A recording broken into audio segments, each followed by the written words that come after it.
Kenya. It is a unique national women grassroots NGO with organization structures in every administrative unit in Kenya, over 17,000 elected leaders, and we have over 4 million members and about 25,000 affiliated women groups. The organization is managed from the headquarters by an elected National Steering Committee and a secretariat. The CEO is here and our team, ended from headquarters by the National Chairperson. Considering our large grassroots membership and presence, we give this submission as a representation of all our members and indeed the women of Kenya, and we do own the two women there, Mama Wabulianga and Mama Mnazi. You are our members, you are our sisters, and we are happy to have you there. We then thank the National Dialogue Committee, NADCO, for inviting us to give this presentation today as stakeholders, and we commend this committee for establishing this consultative process. Maendeleo indeed has been on record constantly calling for a national dialogue because it is undeniable that dialogue and consultation among Kenyans is crucial for promotion of peace and national unity. We as mothers and custodians of the family will always call for dialogue, as we do in our homes.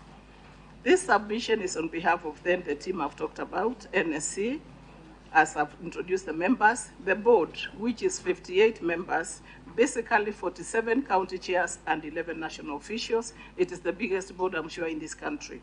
The annual general meeting, AGM, which is about 800 members and will be meeting later in the year. Message from our patron, Mama Phoebe Asio, who is abroad, and greetings from the acting patron, Mama Zibora Kitoni. So I go then straight to recommendations of the agenda set out by this committee. Number 1, electoral justice and related matters. Restructuring and reconstitution of the Independent Electoral and Boundaries Commission, the IEBC. We support restructuring and reconstitution of IEBC and addressing gaps that we have identified as follows. Number 1, the Secretariat. The IEBC Secretariat should undergo capacity building given the sensitivity of their job. The Secretariat needs to win public confidence that is professional, inclusive, and impartial. IEBC Commissioners Selection Panel. The selection panel should be agreed upon by all players. It should be inclusive and open with the selection profile was not conclusively done in the last two elections, 2017-2022. I am not even sure whether it was done properly in 2013. Boundaries delimitation. We recommend for boundaries delimitation to be carried out as constitutionally required, but ensure other aspects other than population are taken into consideration, because what we normally hear, we only hear more about the numbers in some constituencies, and we do not hear ethnicity taken into consideration, geographical size, common interests, and history of marginalization. We are aware some are in the Constitution, but we want to emphasize. Remember, we are women and we are married cross-board, so we also have a bit of this information. Audit of the 2022 presidential election.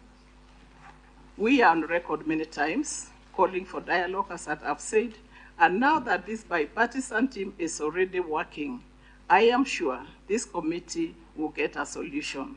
Therefore, our feeling as a mother institution is we leave this matter to His Excellency the President, Dr. William Samoei Ruto, CGH, President of the Republic of Kenya, Commander-in-Chief of the Defense Forces, and the former Prime Minister, Raila Odinga, to now deal with that matter. Maendeleo feels we don't want to dig deep into that. In future, we therefore then recommend upcoming elections, we support an audit of the elections to be carried out within 3 months after inauguration of the elections. That then, within 3 months after inauguration, we can be done with auditing and the country can go back to work. Outstanding constitutional matters. Article 43 of the Constitution, the cost of living and related issues. Current economic situation has